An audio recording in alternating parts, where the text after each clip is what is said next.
What's happening, roadies? This is Juno Black. This is Byron Isaacs. Hey, what's happening, roadies? This is Zito, and you're listening to Roadie Free Radio.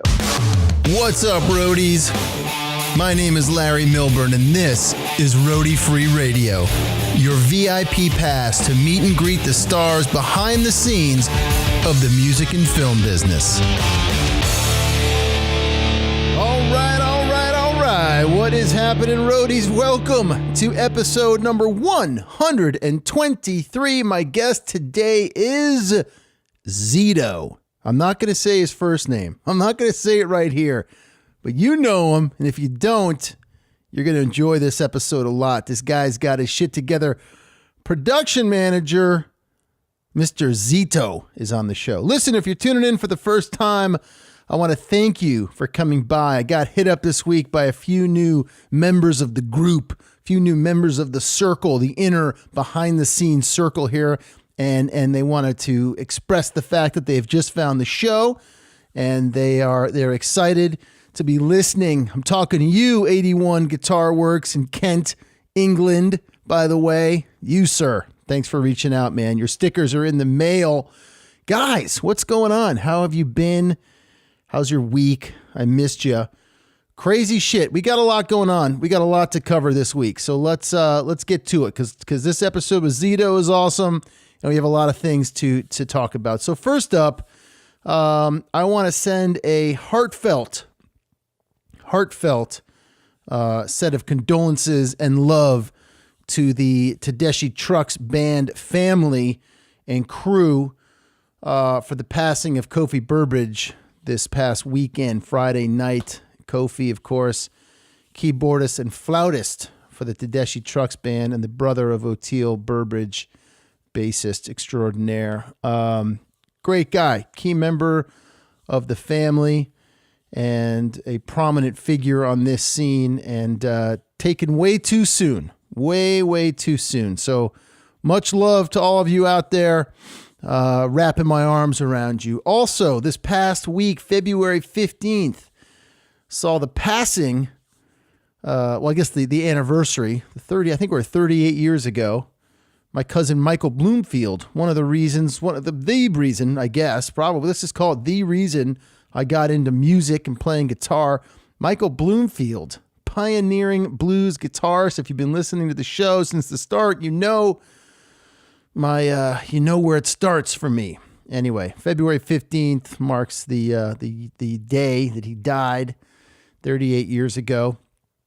Pioneering blues guitarist, Paul Butterfield Blues Band. Played on an album called Super Session with Al Cooper. Great stuff, man. The Electric Flag. You want to know how to bend a string on a Les Paul or a Telecaster? This is it. This is the crossroads through which you got to go. You want to play the guitar. Michael Bloomfield. In other news, Ryan Adams. Ryan Adams has found himself in a bit of trouble, and I wouldn't bring up something like this, I guess, except that, well, let's go. If you're just tuning in and you don't know anything about Ryan Adams, we're not talking about Bryan Adams, we're talking about Ryan Adams. Apparently that threw some people off this week. Who didn't even know who Ryan Adams were, but knew who Bryan Adams was. Anyway, Ryan Adams, sexual harassment cases, 7 women coming out against him, including his ex-wife, Mandy Moore.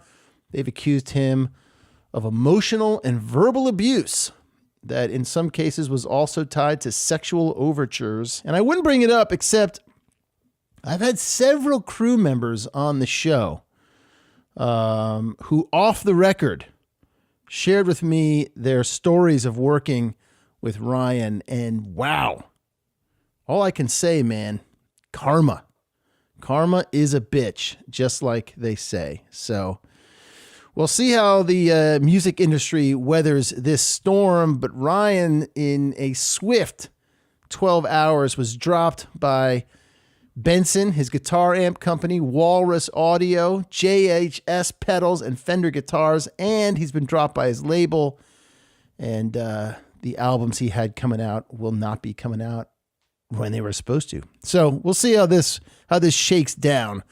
Crazy stuff. Did you guys hear about the Oscars this is the other half of my brain, right? The filmmaker, they were going to leave out they don't have a host, as we know, and they were going to leave out in the interest of time to keep the show tight. They were going to leave out from the live televised piece awards for cinematography, film editing, live action short, and makeup and hairstyling. Now, look, makeup and hairstyling and live action short certainly have a big place in all this. But when you talk about, editing and cinematography, that's like, let's not present live awards for songwriters and producers and things like that. Kind of crazy. Anyway, people freaked out. So the Academy put out this statement. The Academy has heard the feedback from its membership regarding the Oscar presentation of 4 awards: cinematography, film editing, live action short, and makeup and hairstyling. All Academy Awards will be presented without edits in our traditional format. We look forward to Oscar Sunday, February 24th, an Academy statement said. So there you go. They put it back in. The people spoke. They want to know who shot the film. They want to know who edited and who's making a cool live action short and who's doing the makeup and hairstyling. The fuck is wrong with you, Academy? God. Relics. The Relics Music Conference is coming back to the Brooklyn Bowl May 14th and 15th. People, I've missed it the last 2 years. I've been close. I got a pass for both of them, and I couldn't go. Wife was out of town, had to stay back with my son. But May 14th and 15th, I think I'm going to get the green light this year, or I might just take the green light. I want to go. Relics Music Conference. Who doesn't want to go to the Brooklyn Bowl, man? The place is awesome. Levitate Music Fest. That's one I think I'm going to go to. July 12th, 13th, and 14th in Marshfield, Mass. Headlined this year by Tedeschi Trucks, Damian Marley, Nathaniel Ratliff, tons of other phenomenal, great bands. I'd like to go. I'd like to make it an experience, get some content, create some content around the Levitate Music Fest. I think it'd be a lot of fun. So if you're going to be there, if you're working on a show and you want to get me in to come do some interviews, let me know. Hit me up, info@roadiefreeradio.com. Speaking of which, I'm still trying to find somebody to interview in either the Big Head Todd and the Monsters camp or the JJ Gray and Mofro camp, because they're coming up March 1st at the Capitol Theater in Port Chester, New York. 2 bands I love. I'd love to go down there and interview somebody, hang out, watch the show, have a cold adult beverage with you. Let me know. info@roadiefreeradio.com. All right, listen, today's episode sponsored by my friend Julianne and her husband over at Stagehands Clothing in Chicago, Illinois.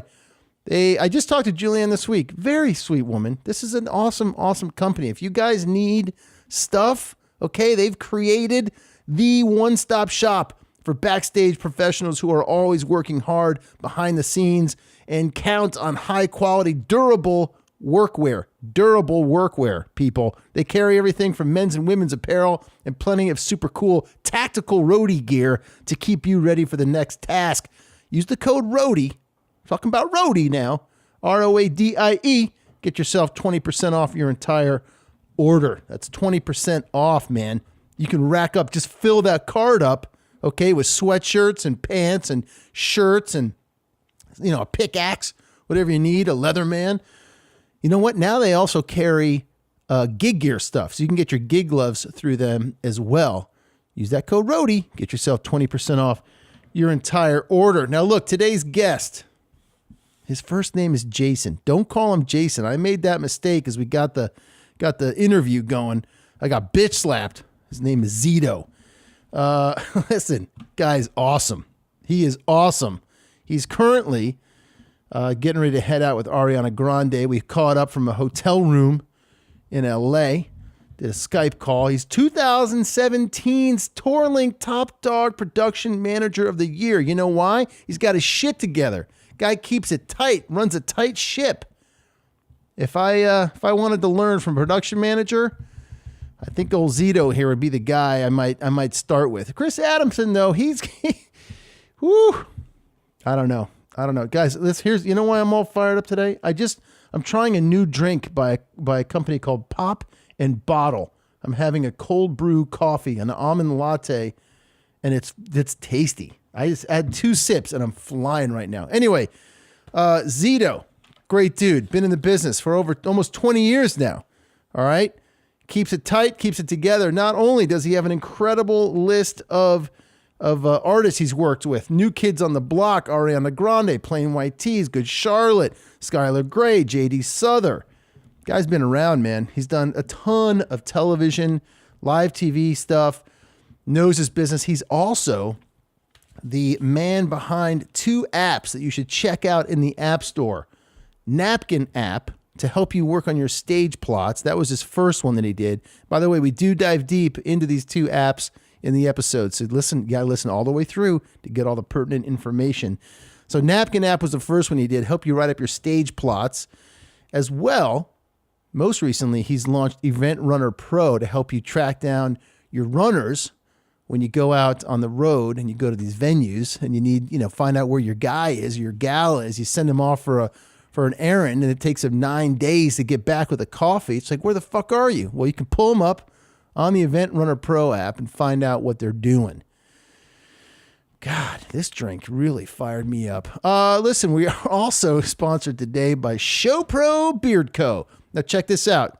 Started by live audio engineer Chris Wilson and his wife. By the way, Chris is going to be on the show in the next couple of weeks. I'm going to grab that interview. But these folks have created their very own unique formula of beard balm that not only performs well in terms of health and nourishment, but also provides the control, shine, and pleasant aroma that any bearded professional would appreciate. These non-waxy, all-natural beard balms will leave your beard smooth, soft, and nourished. Once again, use that code ROADY.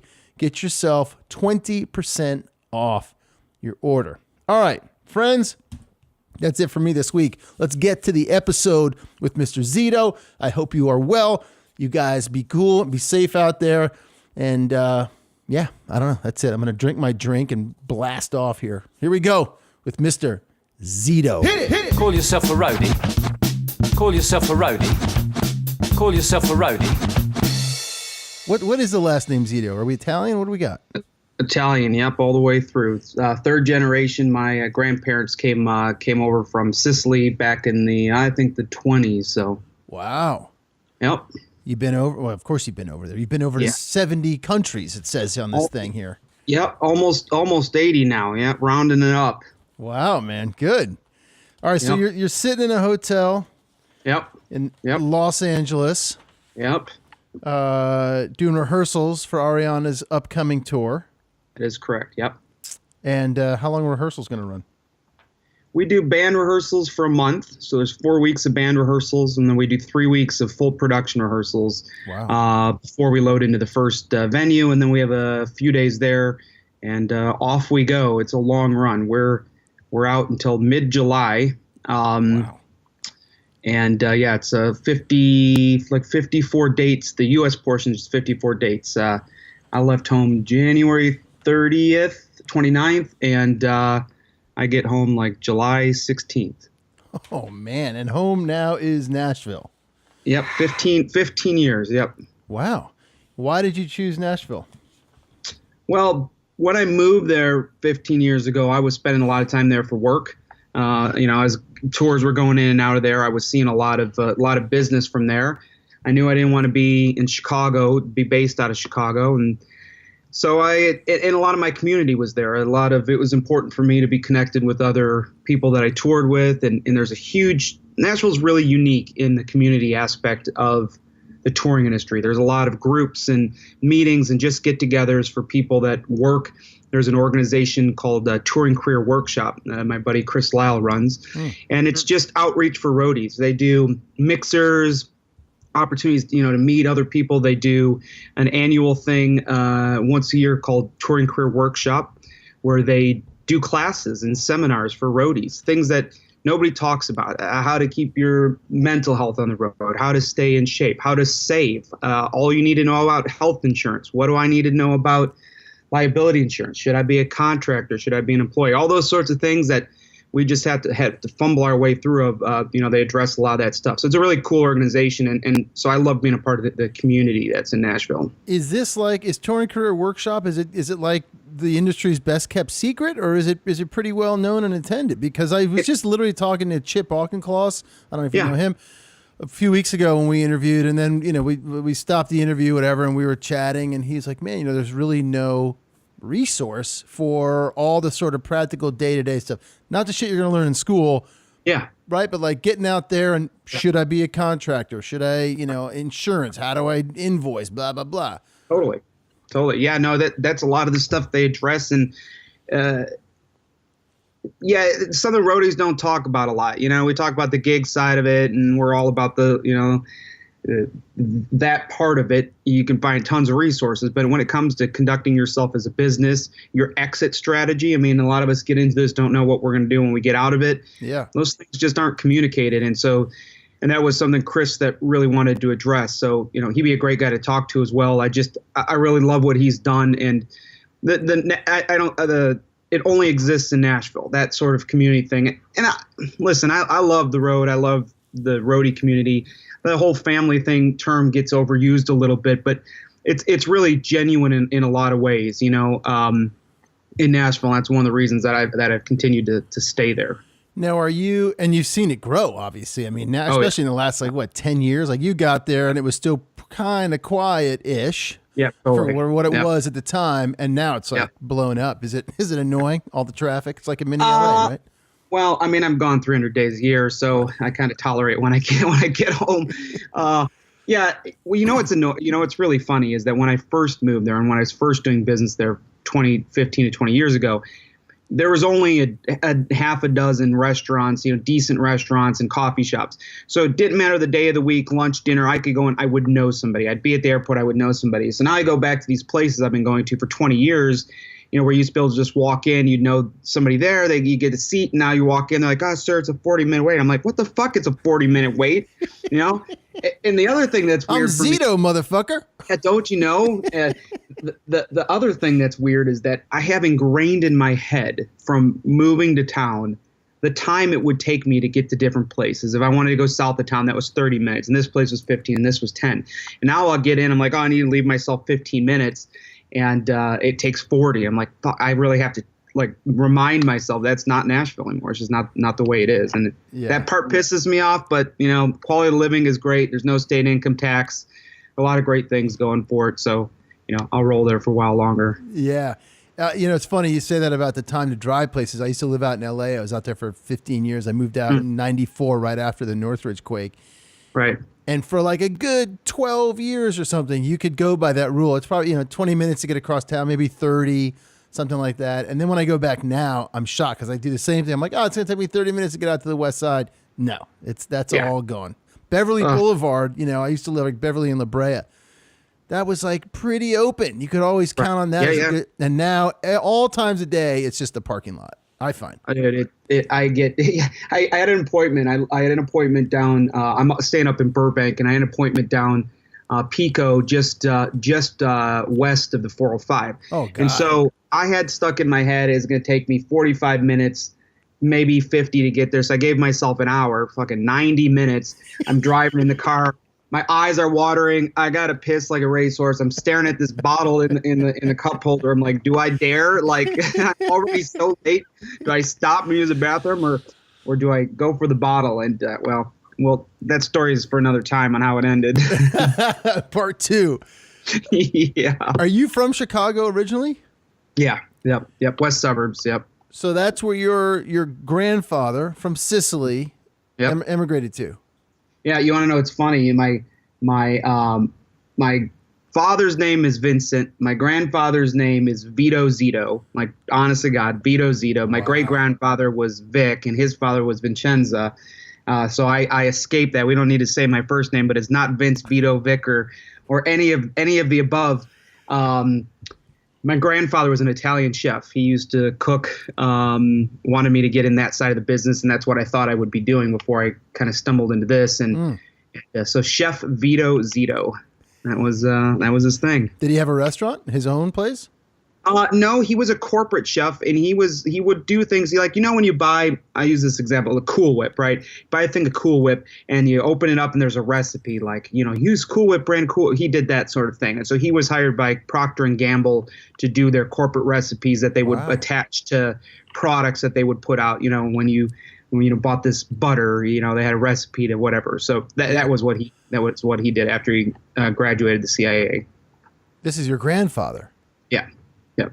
Wow. And he came here in 1920. He was his parents came. He was a child when they came. Yeah. Okay. Wow. Great for him. What a great, Yep. what a great, line of work to find himself in, career. Coming over. That's awesome. So my whole family's from Chicago as well. Oh, cool. And same kind of thing. My grandfather came over from Poland as a small boy, and cut his teeth in the city, and around the time of Capone and all that kind of stuff. Same time, man. And eventually after the war started a company selling and I think manufacturing selling and distributing steel shelving and stuff. And my aunt and uncle still run the company in Chicago now. But yeah, spent a lot of time growing up there. Great city. Cool. I imagine that's where, are you a musical family? I mean, Italians, you gotta be. Actually, not so much. My father would, he liked to play guitar, but he's a big guy. He has really big fingers, and he would fumble his way through it. But we played together a little bit as a kid, and then I remember getting my first guitar when I was in. That's how I started out. I was a music major and thought I'd play in bands, and then I was always technically proficient. And when I was going to a community college, they had a like recording portion in there, little thing, small studio. And I just took to it, and it really made sense to me. And so I started, reading and learning everything I could about that side of it. And there was a point where I was like, I'm a good guitar player. I can play bass and drums and keys and sax. But I was like, man, you have to be I just didn't know the path. The path wasn't as clear to me. And I thought I could be really, really great. And I just got to get lucky. Like, I have to hope that I get in a band that's successful, or, some of the best musicians I knew were just playing in bar bands on the weekend and still had to work normal jobs. And I was like, I don't want that.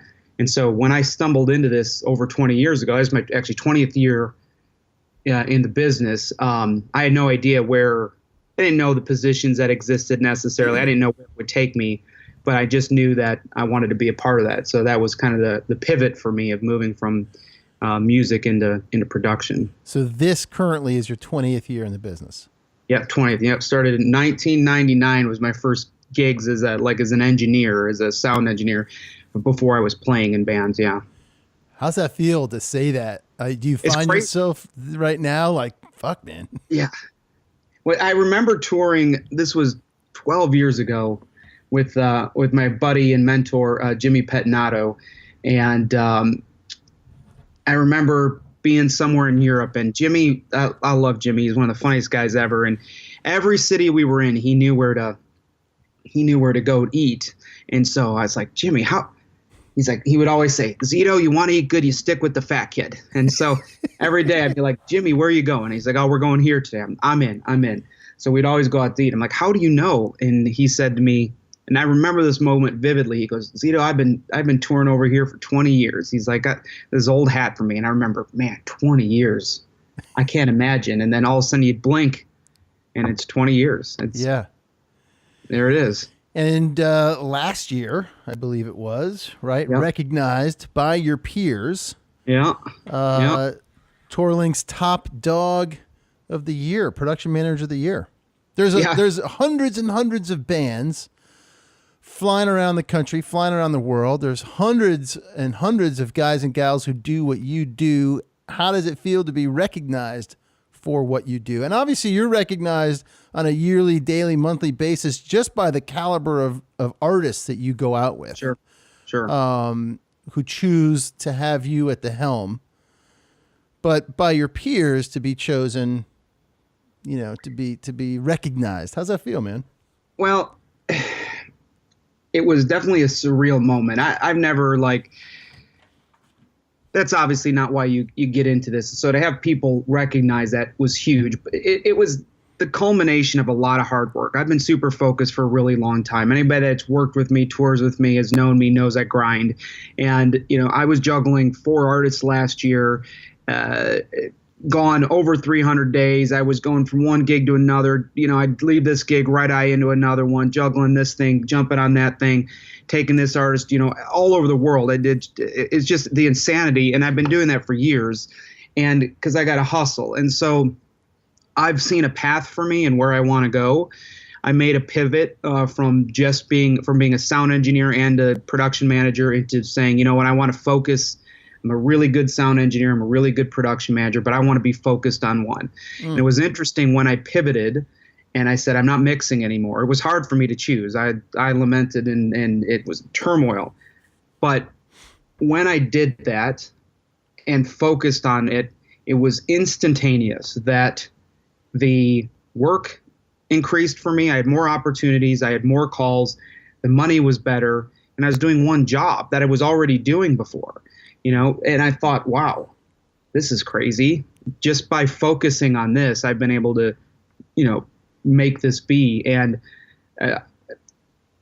it was shocking to me to see that. And so all that to say, the award was affirmation that I made the right decision, that I'm on the right path, and not just for myself, but that other people see it as well. And like you said, to me, the award is cool. What's cool is that I get calls, that people want to offer me work, that I'm even on the list and considered for anything is the biggest honor to me. Now, when you say you made this pivot, is it strictly toward production managing, or are you also including tour managing in there? No, nope, strictly production managing. I'm over babysitting, and that was part of the pivot too. In the past, I've done a lot of things. I've tour managed for artists, I've production managed for artists, done front of house, I've done monitors, and done all of those, I would like to think, successfully and pretty well. But I wanted to play to my strong suits, and what I've always been passionate about is the show, the production element, taking this, this vision and making it a thing. Mm-hmm. I'm not into babysitting. I'm not into the whole hand holding with the artist. I don't need to hang out with them and get them on and off the plane. I can do it. I'm good at it. I know how it works. It's just not my thing. Yeah. I'm happy to have a conversation with them when they walk in the building and say, hey, welcome. How are you guys today? Anything on your mind? And then let them go on their business. Wish them a good show on the stage, thank them for the hard work at the end of the night, and call it a day. I don't need to have anything more than that. That's not what I'm in it for. What are you in it for? I'm in it for that's a really good question. I still get off on the show. The bigger the show, the crazier, the more that goes into it, the logistics of it.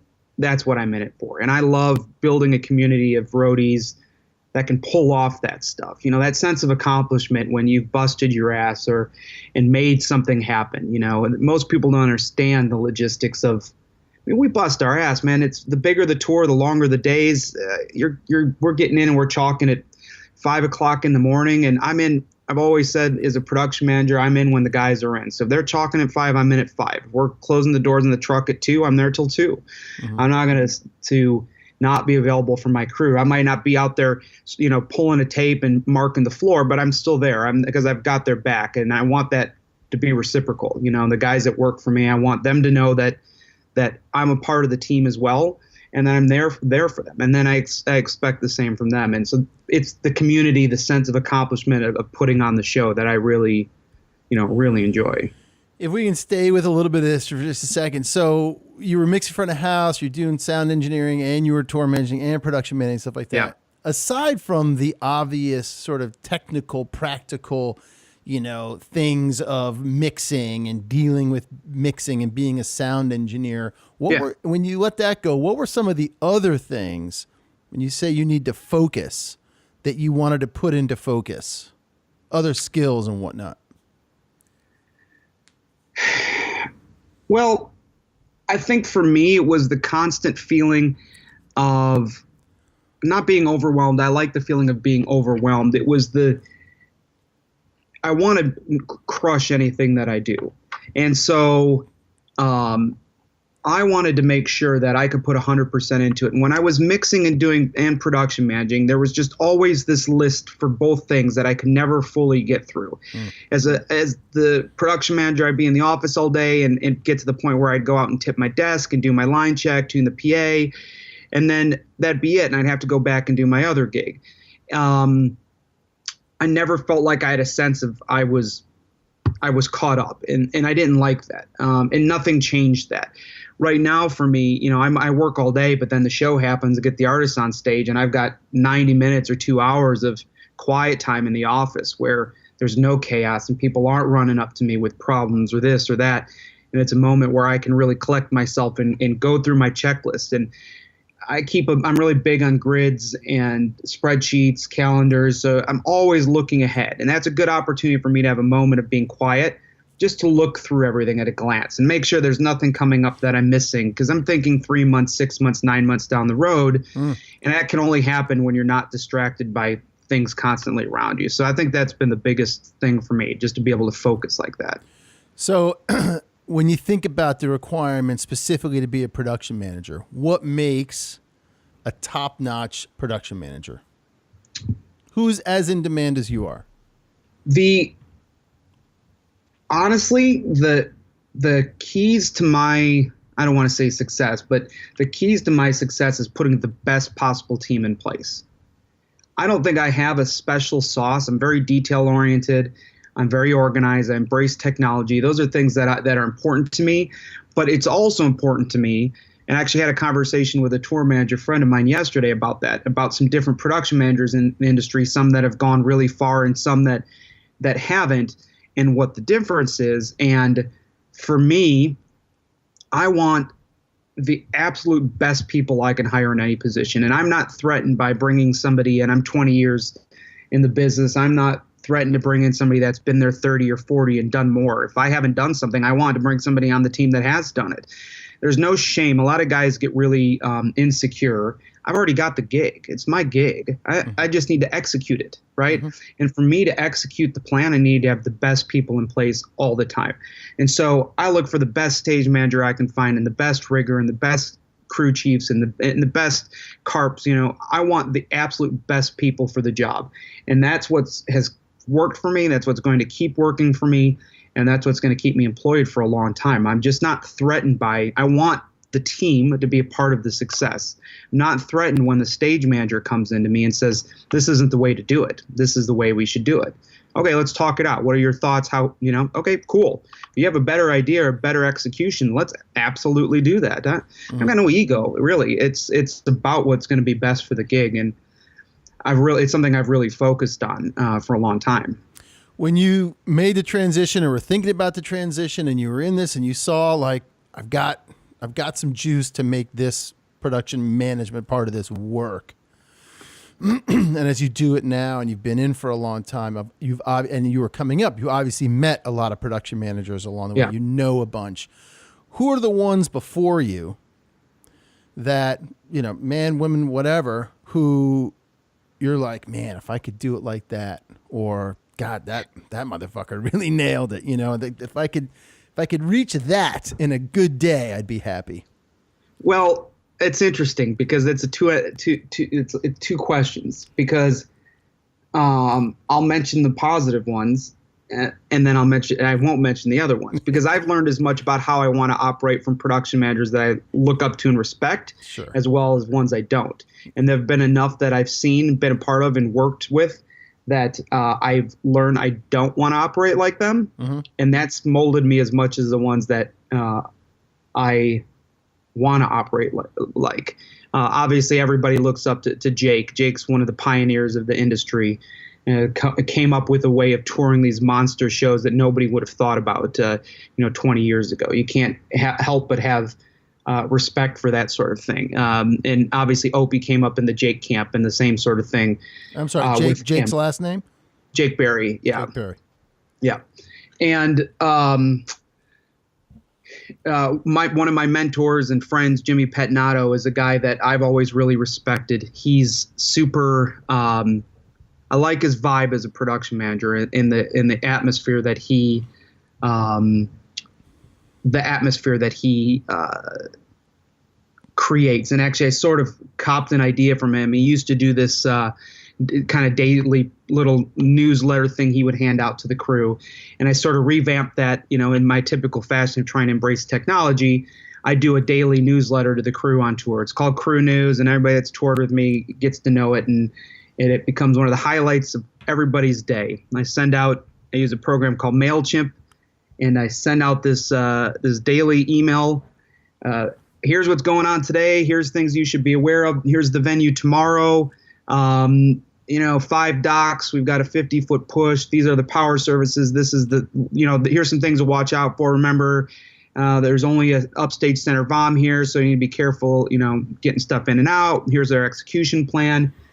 And then I try to keep it light. I'm always doing little anecdotes in there, maybe a roadie of the day or a little section where people can submit photos, let roadies sleeping lie, that sort of thing. And I try to engage people with information, but also in sort of a fun way. And some of the old school roadies they're like, I'm like, well, then don't fucking read it. Like, you don't have to read it. If you want, the information's there for you. I've always said to my team, I'm not an information hoarder. I want you to have it. Me hoarding information it's hard with so much stuff coming in to disseminate it. So I have a Dropbox that everything I have goes into, that all my department heads get access to, that my stage manager, my production coordinator, my rigger can have. So they can see every single venue and the overlays and the seating charts and everything I've got, they've got access to. I'm not trying to hoard it. I want them to have the information to do their job. And so Crew News is just an extension of that for me.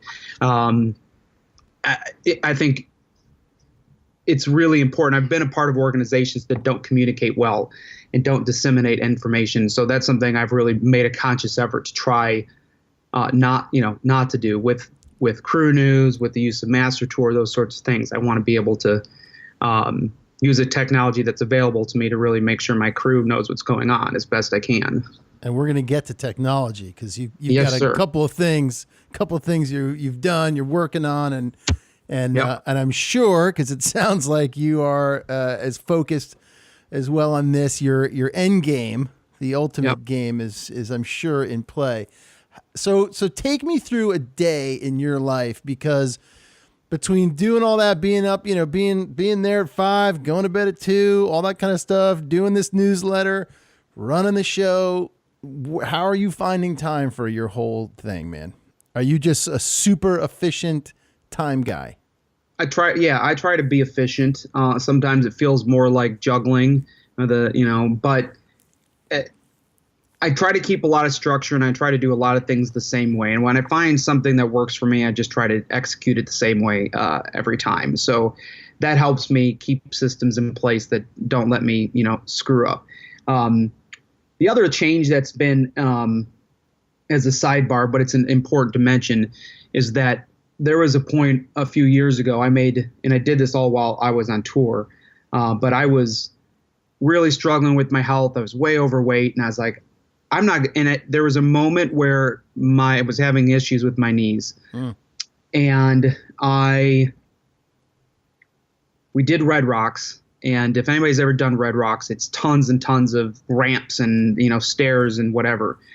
And at the end of the night, I couldn't walk, and I had to get taken out in a wheelchair. And then I flew home. It was the last day of tour, and I had to go through the airport in a wheelchair. And I thought, I am not going to be able to. I love touring. This is what I want to do. And you're like a young guy. Yeah, I'm a young guy. I had tore on a flight a bunch of years ago, 8 years ago, 9 years ago. I tore some ligaments in my knee, and it led me down this path of having knee problems, and then not working out, and then gaining weight and stress eating and all that stuff. And so then I was like, I got to get this shit together, because if I don't, I'm not going to be able to tour. It's uncomfortable to fly. It's uncomfortable to travel. So I made a conscious decision to change a lot of things in my lifestyle, and I've lost 115 pounds over the course of 2 years. Damn. And I did that all while being on the road.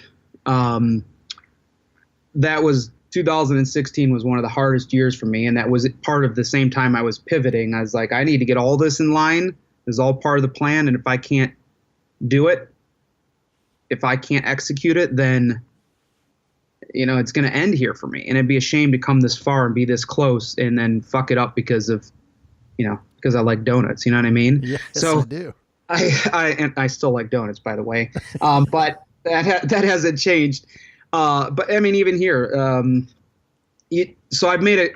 This is the sidebar, but it's important for me to mention with balance that the one thing that was a bonus for me as shifting from being doing multiple jobs to just one is that for the first time in years, I've actually been able to block out a little time for myself. I got into cycling. I travel with my bike. And I realized that if I'm getting caught up with my work on the show days and I don't have a punch list of 20 things I have to do, I was working every day and then I have a day off and I'd spend the entire day working. And I was like, this sucks. I'm working. It's not healthy. And so now by being able to focus on that on a day off, I can go, you know what? It's not going to crumble if I go take 2 hours to myself, if I go to the gym, if I go on a ride. You know, I like to ride 40, 50, 60 miles on my days off, get to see the countryside. It's amazing for me mentally, amazing for me physically. And that was a huge benefit for me. And that's super important. And I've had a lot of people ask me, not just about things professionally, but personally, you know, and it was important for me to get that shit right and get that together. They can't be a part of each other. And so, you know, we lost a dear brother this year, Larry Malero, who had passed away, and broke my heart, man.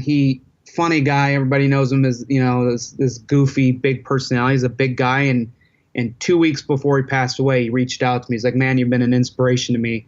I need help. Can you help me?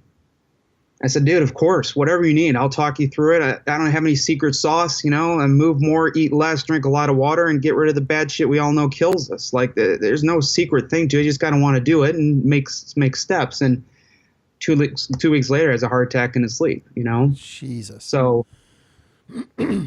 yeah, that goes hand in hand. You know, you can't neglect that stuff. So well, it's interesting because, you know, I was going to sort of pose this, that the roadie of old,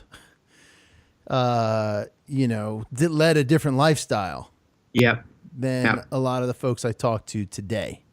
You know, I think of a guy like Robert Scoville, just because I saw it firsthand. You know, he puts the 40-pound rucksack on and he's running in the stadium every morning and listening to the previous night's mixes to find where he fucked up and how to fix it, you know. But he's out there, he's working out, he's doing it. And, you know, you see some younger folks coming in that are already geared that way to take care of themselves. But a lot of them need that time to go and get fucked up and hang out and eat pizza at the end of the night and all that kind of stuff until they figure out that that's not the way. So it makes sense with this work ethic that you're describing, that, you know, all that sort of came into play for you, man. Yeah. That's amazing. That's really something. I had something else I was gonna hit you with. Well, let's, if we can, were you there? You've been with, this is what it was. I'm going to play sort of a devil's advocate. I'm going to take another angle with you. Very easy for you to say, yeah, I'm going to take 2 hours. I'm going to eat well. I'm going to go exercise. I'm going to do this and that. You're on big tours. Yep. Right? Ariana, you got Backstreet Boys, One Republic, Tim McGraw. We got big people. You're in a nice hotel, right? You're rolling by bus, with plane, blah, blah, blah. What about the guy or gal who's in a fucking van and Taco Bell's looking real good after a gig, right? What are they supposed to do? Man, because they're probably looking at you going, yeah, you're sitting in a real nice hotel room. You got your fucking latte. Yeah. You know? Yeah. So what do they do? You know, everything boils down to decisions, and there's no big decision. Decisions are won on a basis of a bunch of small. You win the battle with a bunch of small decisions. It's not the one time you go eat Taco Bell, you know. It's not the one time you have a dozen beers or 2 dozen beers, as the case may be. It's the accumulation of the decisions and the mindset of continuing to make positive decisions that can change. Yeah. And for me, I can't give that stuff up. I still love to have Taco Bell. And when I'm from Chicago, so when I go to Chicago, I'm going to have Portillo's. Like, I'm going to do it, right? But in order for me to allow myself to do that, there's criteria that I've put in place about what the rest of the week has to look like, that I've drank my water and that I've, put in my time. I'm here in LA doing rehearsals. We're starting every day and we're running from 10 till 9 o'clock at night. So I'm getting up at 5 in the morning. I'm driving over to the gym. I'm putting 2 hours in every single morning, sweating it out. And so if we send out for burritos for lunch, I don't feel bad if I have a burrito. I'm not going to have a burrito for lunch and a burrito for dinner and go out and have beers afterwards. It's a series of decisions. It's what your priorities are. I love food. I'm a foodie. If I wasn't doing this, I'd probably be a chef. And so part of me doing this is so I can still enjoy some of those things. It's not, me eating fucking broccoli and steamed chicken and, right. White rice every day. There's a compromise, and you can enjoy a balance, but you just make decisions as you go. And some days there's not good ones in front of you, and you can't beat yourself up about that. You got to take the wins when you can take them, and the other days maybe not as good, but there's no excuse. There's no easy way out. There's no easy way out for me. I lost 115 pounds. It's fucking hard work, man. I don't care how you cut it. That was hard fucking work. It's still hard work. Still not where I want to be. I don't enjoy getting up at 5 in the morning to go to the gym. I don't love that at all, but there's no easy ways out. There's not an easy way out in work. I didn't get lucky. I've been busting my ass for 20 years. I busted my ass to lose the weight, and I'm going to keep busting my ass. You have to make the decisions, and every one, adds up. Do you have a family in Nashville? I'm married. Yeah. No kids. Talk to me about that balance, being gone 300 days a year. Well, my wife would probably have a different story than me. She's a strong woman, so obviously that works well, and she's got her own thing going, her own business is going, so it keeps her busy. We never wanted to have kids, so that was a permanent decision for us to not have kids because of the lifestyle. And we have a long plan in place of I'm going to have a couple of places. We want to live in Southeast Asia somewhere, maybe somewhere in South America. Going to have a couple of places that we rotate between, and we're well on our way. So that's kind of our long-term strategy. So in order for me to do that and get there, we have to meet very specific goals right now. And that means me busting my ass, and this is my time, right? I'm 40. This is the time I got the next 10 years to really bust my ass and be in my prime and make things happen for me. So I'm going to take every opportunity. We make a goal for her to come out. She comes out on the road. If I'm in a city for a few days, we'll fly her out. And then once every year we do, I think this is the only reason she stays with me, is we do what we call our epic vacation. It's always somewhere around Christmas into January, where we go somewhere over the top and we spare no expense and we save for it every year. This year we flew into Hong Kong, and then we spent 2 weeks in Vietnam and Cambodia exploring, almost 3 weeks before we've gone to Bali. We've gone to Thailand. We've gone to different parts of Europe and South America, Hawaii, just a ton of things like that. And it's important to disconnect and spend time together and, make that a priority every year. Wow, man. Do you have a rule like how long you'll go on the road before, to see each other? I know some people like 2 weeks, 3 weeks. Like 4 to 6. If I'm going to be gone for 6 weeks, we might tough it out. If it's going to be longer than that, we try 4 to 5 weeks to find an opportunity to come out. But she knows I'm working, and there's a lot of demands in the job. So it's a balance of finding a place where we might be parked for a few days where she can come out. We have a walkaway or something. Luckily on this tour, we park in New York for like 9 or 10 days, in LA for the same. And there's a bunch of opportunities where, we're sitting there, where it makes sense for her to come out. Yeah. Cool. Good. All right, man, I want to switch gears a little bit. I know you do have a busy day, and we've got, 20 or so minutes to go here. So I want to hit a few things. You've been with Ariana a long time. Actually, I just started with Ariana. I filled in on a previous tour when the other production manager had to go away. So this is a new touring cycle from the ground up, going out with her. Can we talk? I know you were there in the spring of 2017. Yep. Were you there in Manchester or no? It was right before. I was not in Manchester. I was out with her on the U.S. tour, and that was a tough time for her and the entire camp. And I formed a bond with a lot of the crew and a lot of my friends out there, and seeing that and not being there, I almost wish I was there, because it was really hard to see everybody you care about and hear what's going on and be unable to do anything, Sure, of course. So tell me, as you come back into a camp like that, and you said it's all new from the ground up. So that was, you were with her then, right? And then this is the first time since then. Yeah. Yep. Is this her first big tour since then? Yeah, that was the end of that last tour. So this is her first, U.S. tour.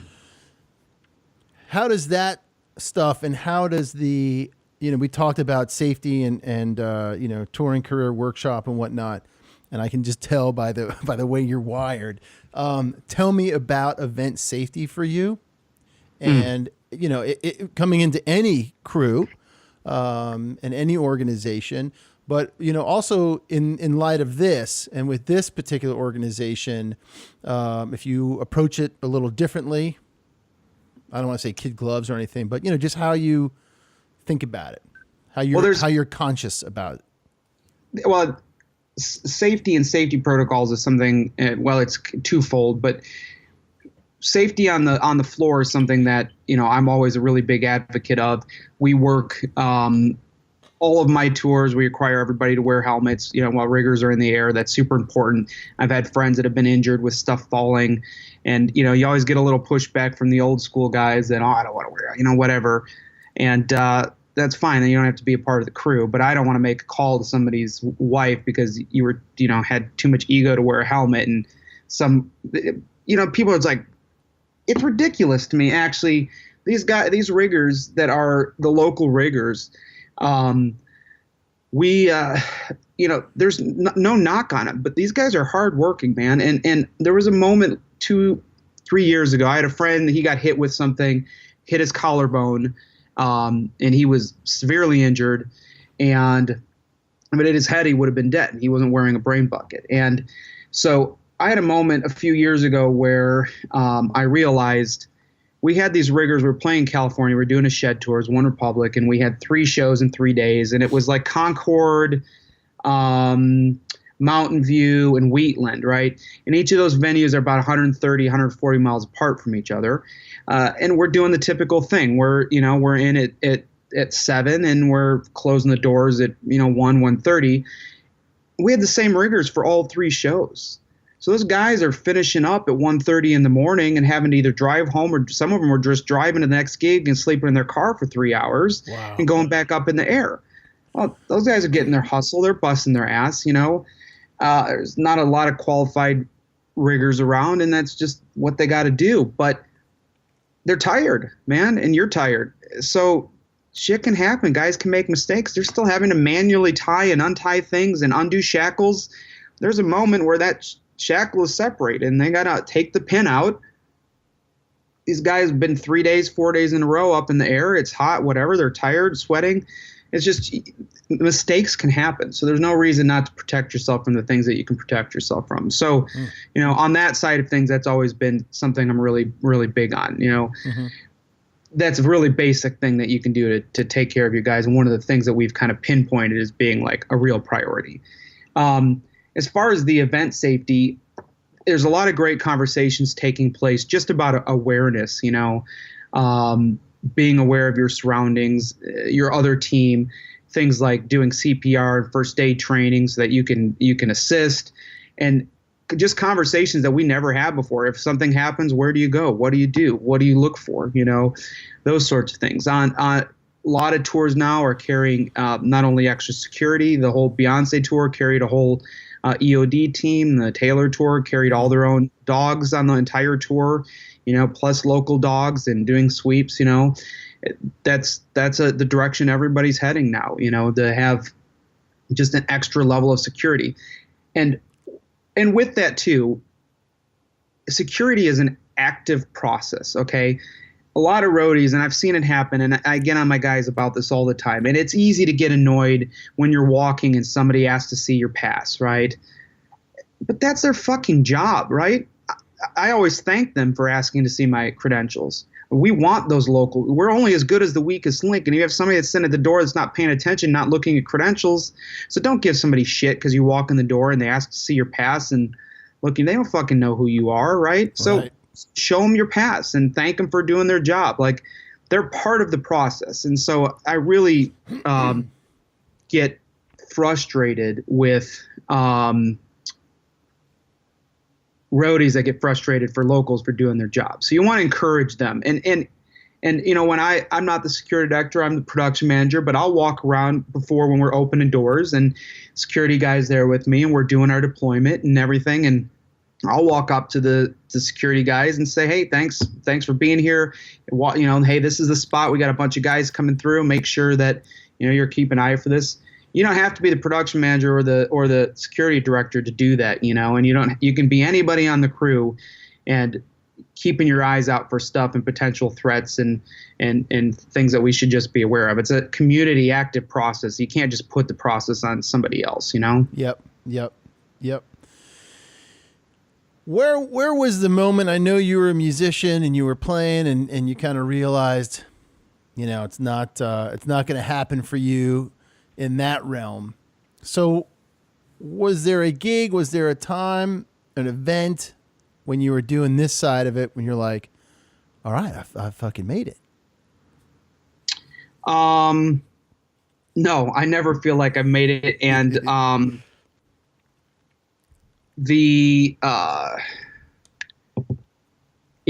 never, and that's part of it for me.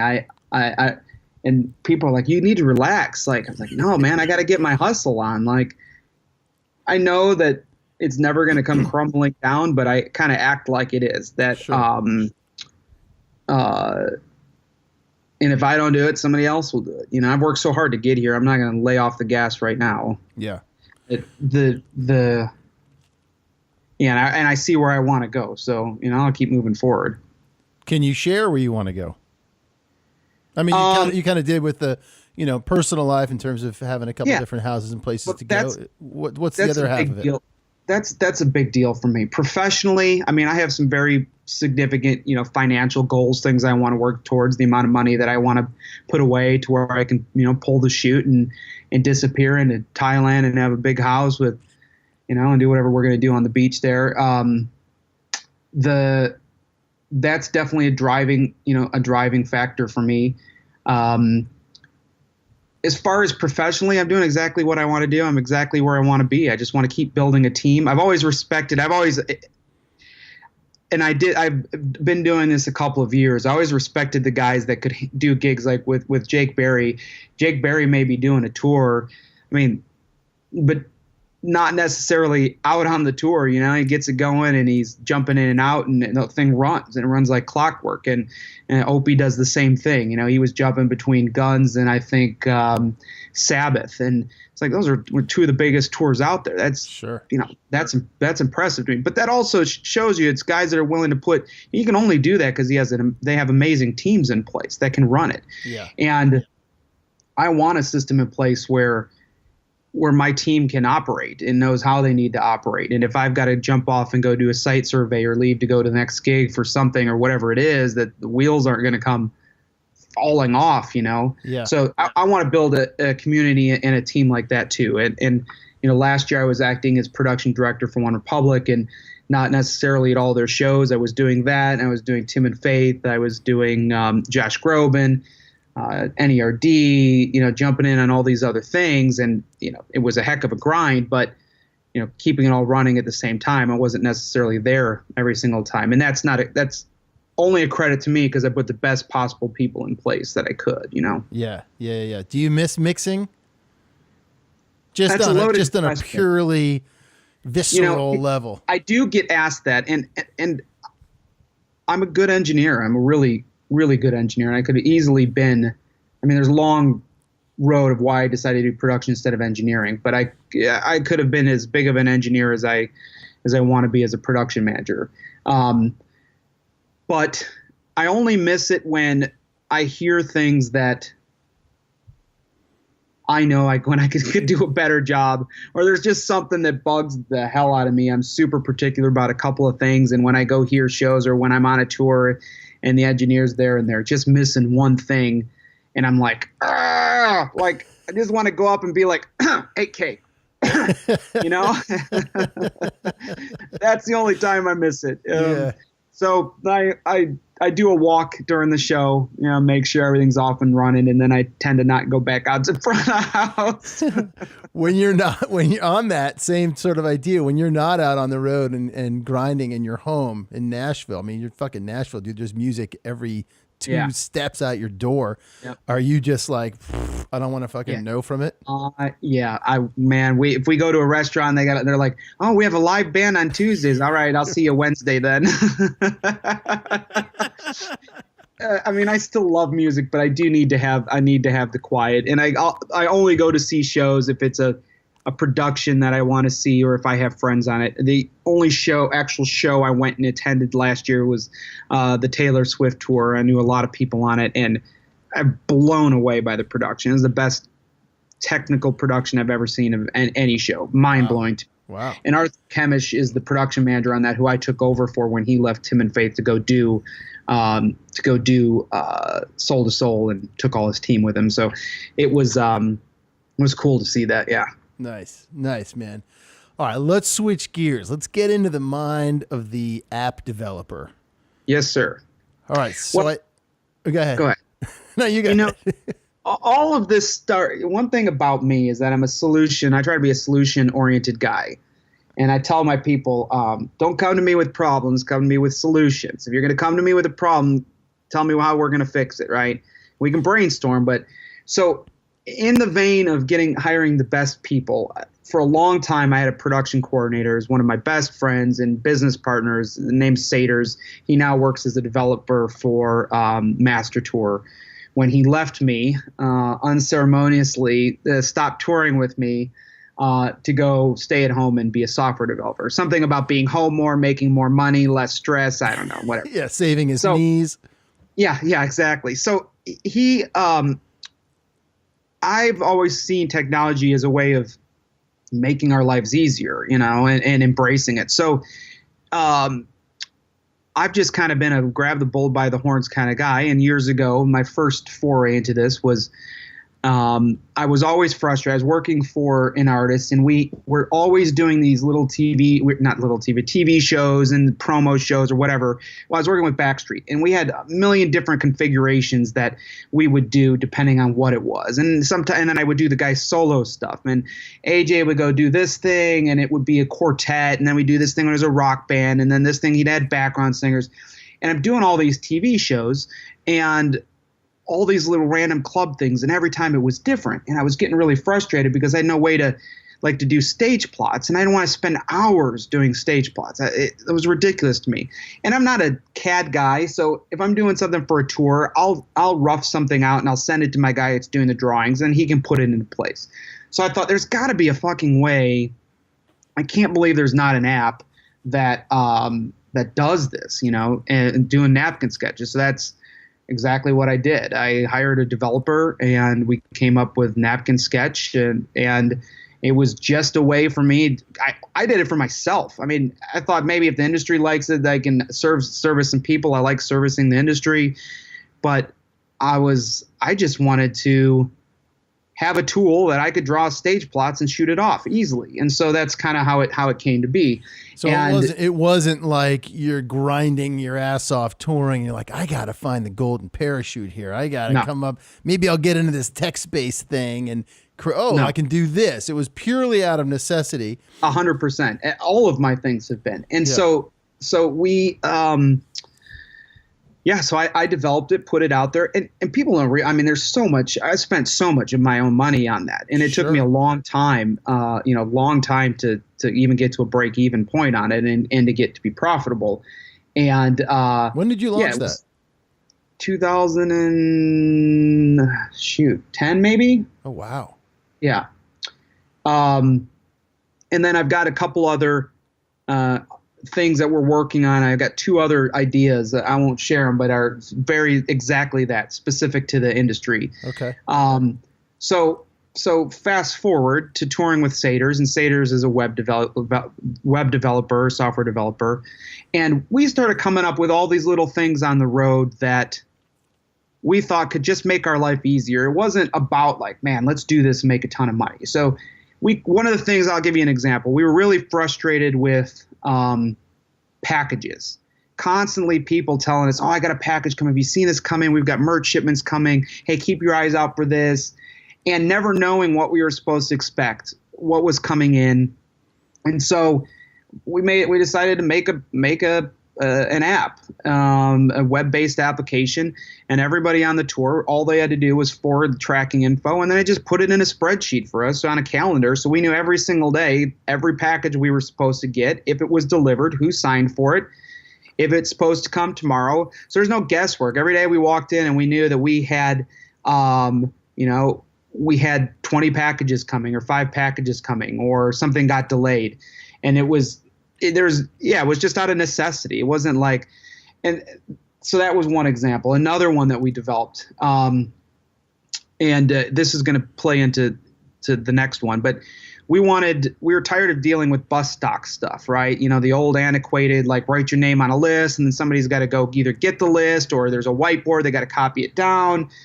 So we're like, well, this is stupid. Let's automate this, right? So we came up with a system where every bus had a unique website and every person on that bus could log into it. They put their request into the system, and then at noon I got an email, and it had bus 1, bus 2, bus 3, bus 4, bus 5, and it had their list. Wow. I print the list out, hand it to the runner, and they go shop it. There's no guesswork. We didn't have to collect anything. And there was no like, oh, shit, I forgot to add this to it. Let me run out to the bus, or running in, hey, where's the list? I need to add something to it. Everybody had it on their phone. So we've implemented on their tours. And it was not like, oh, let's try to monetize this. It was like, I'm fucking tired of dealing with this. And these are tools, sorry, man, these are tools that you're using specifically for your tours, for your crew. Yep. Have you shared, I mean, I know the napkin one, yes, but have you shared some of these other tools out to the rest of the industry? No. So it started as that.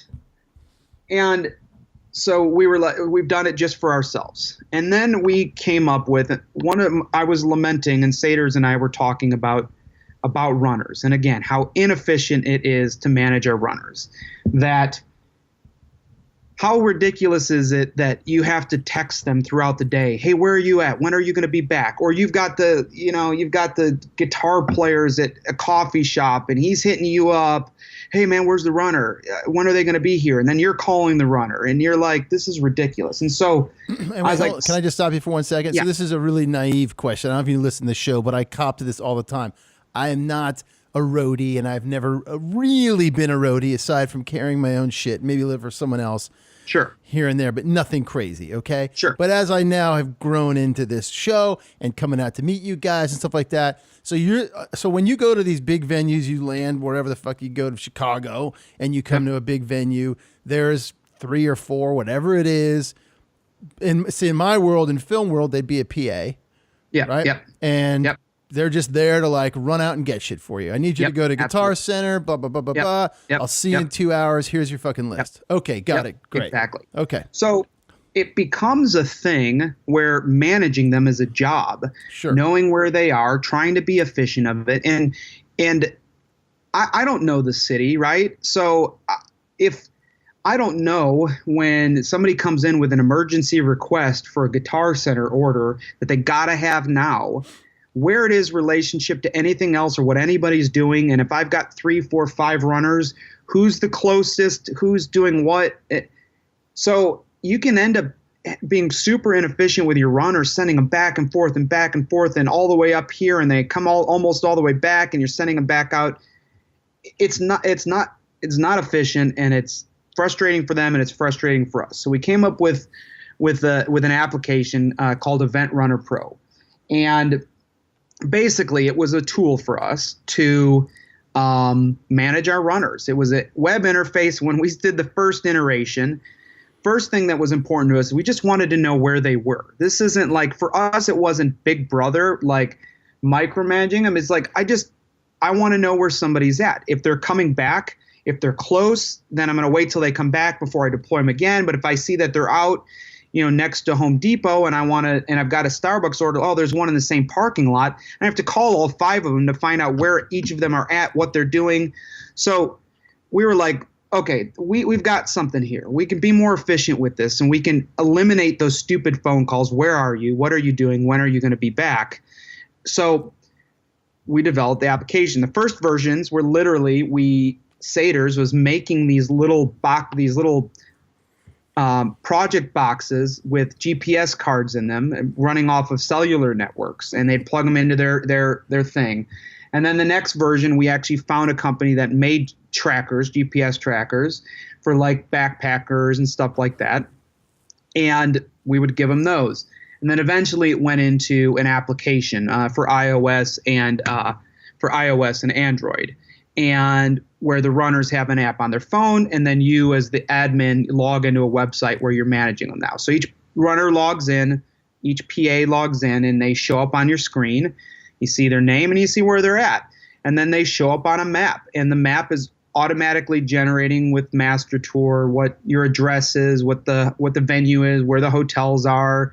So you can see where everybody is in relationship to everybody. And you can see, again, if I look at my map and all of a sudden the assistant comes in and says, the singer needs a coffee right now, I can look and see, oh shit, I got somebody right by Starbucks. It's 10 minutes away or 5 minutes from us. I can send them right there. So within the application, you see where they are. You send them the task. It pops up as a notification. And they're like, oh, run to Starbucks. They run it. They mark off that they've done it, and they're on their way back. And you can tell when somebody's breathing down your neck, where are they? Where are they? Look, they're right here. They're on their way back. They'll be here in 2 minutes. And it's a more efficient way of doing it. The same thing with we built in managing their float. Each of these runners or PAs, gets cash every day that they have to manage with their receipts. So we built that into it where they take pictures of the receipts. So you don't have to do all that work and manage all that sort of detail.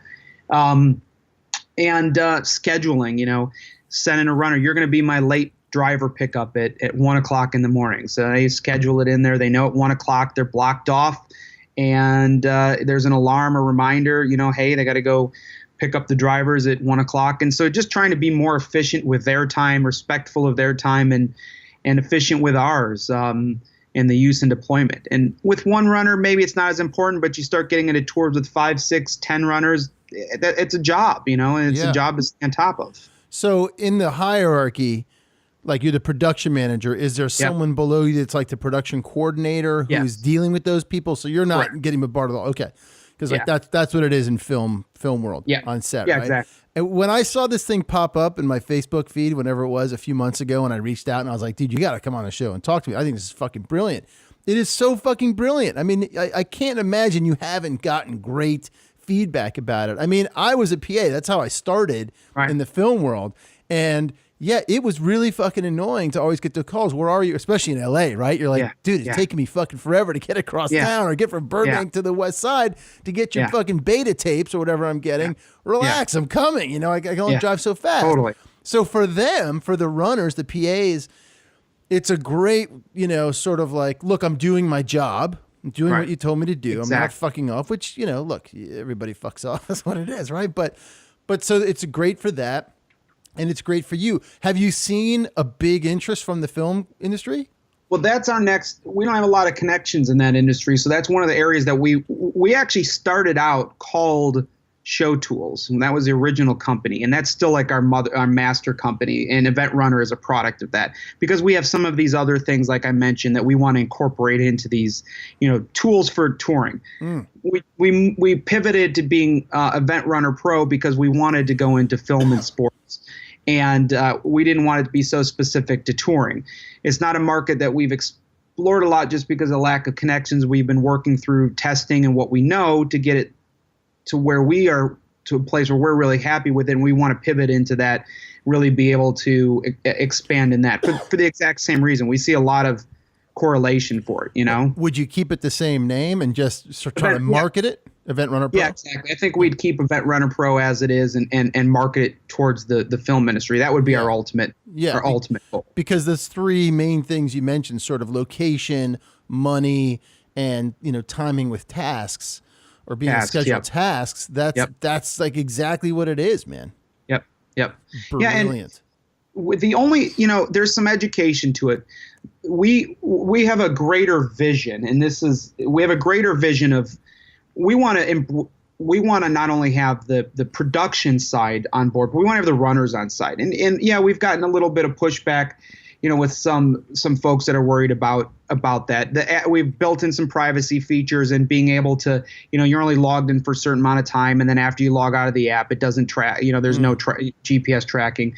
But at the end of the day, when you're a runner, you're hired and responsible for the tour. And when somebody comes to work for me, like there was a novelty in the very beginning of like always wondering where people are. That's not it at all. It's not Big Brother trying to micromanage somebody's time. I want to be efficient with it. It's not efficient for me to call you 10 times. It's not safe for me to be texting you all the time. I want to be respectful of it. And I don't care if you need to go home at 2 o'clock to let your dogs out. Totally cool. But you are working for me that day, so you need to articulate that. Hey, in the afternoon, I need to go for 20 minutes to let my dogs out. Totally cool. I'm fine with that. Just let me know that's what you're doing. So there's a bit of education. So we also want to build in there a community of runners that are ERP runners, so that when I'm traveling, I know that I can get runners that are familiar with the application, how it works, that potentially there's a rating system, so who's got the what kind of car they've got, a profile, and we want to give them incentive to want to use it as well. As a production manager, when I go through, the promoters are normally the ones that set up the runners, and that's pretty easy, right? You tell them I want runners, and they've got it. But there's plenty of times where I go into a city and we're doing rehearsals or an event for a day where I need to hire somebody, and there's no resources available to do that. So we also want to build in that aspect of the tool where, hey, I'm going to Tulsa. We are doing band rehearsals. The band wants to work on a new song. I need to get a runner for the day. Are there any ERP runners that are in Tulsa? And you have a list of them and can reach out that way. So we want it to generate revenue for them, and we want it to be a tool for the tours as well. That's fantastic, dude. I think that is super, super cool.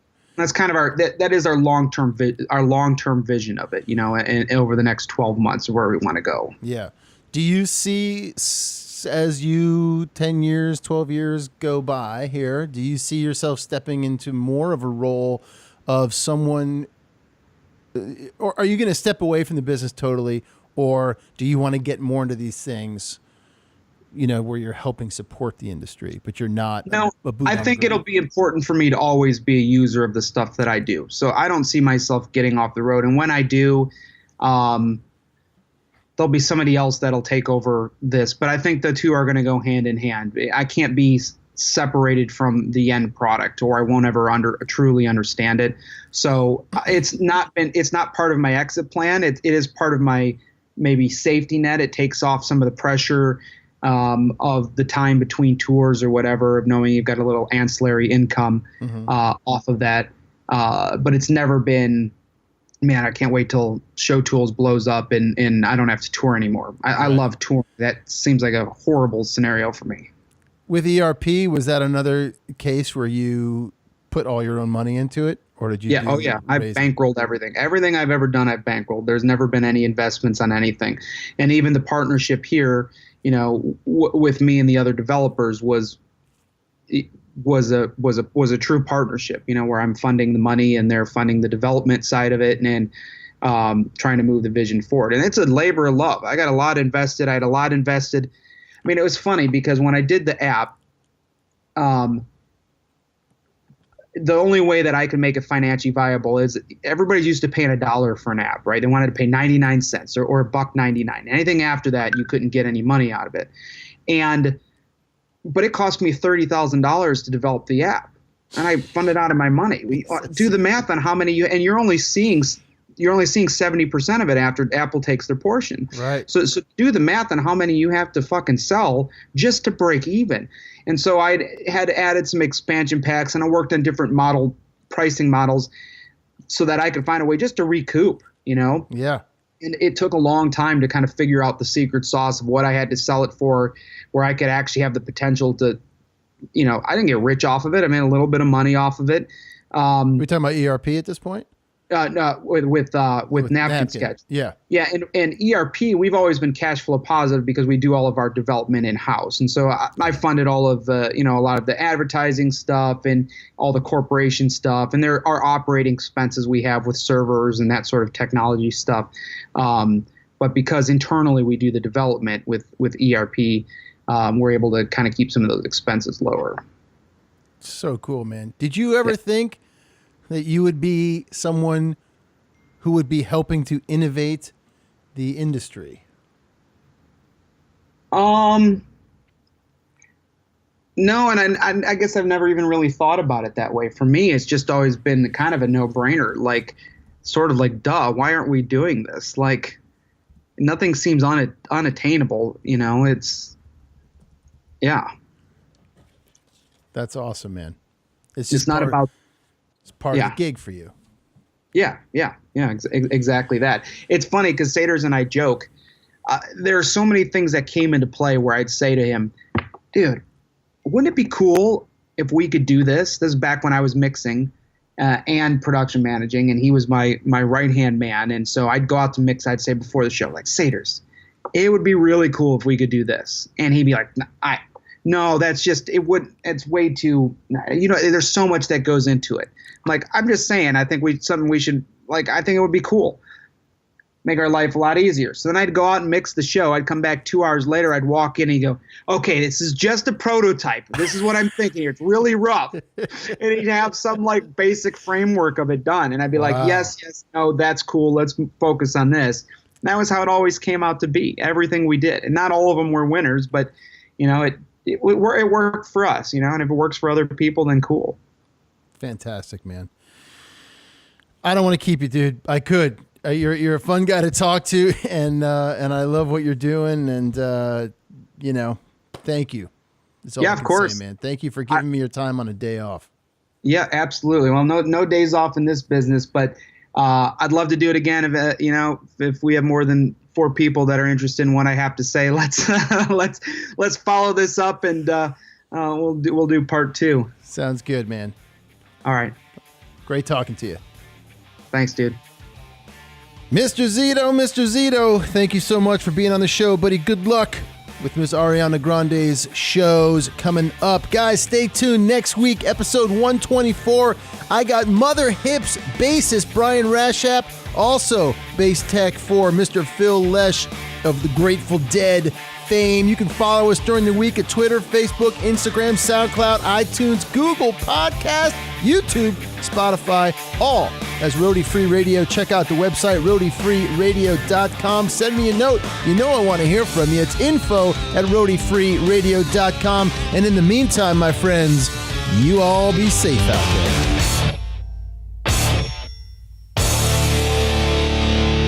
No roadies, no rock and roll.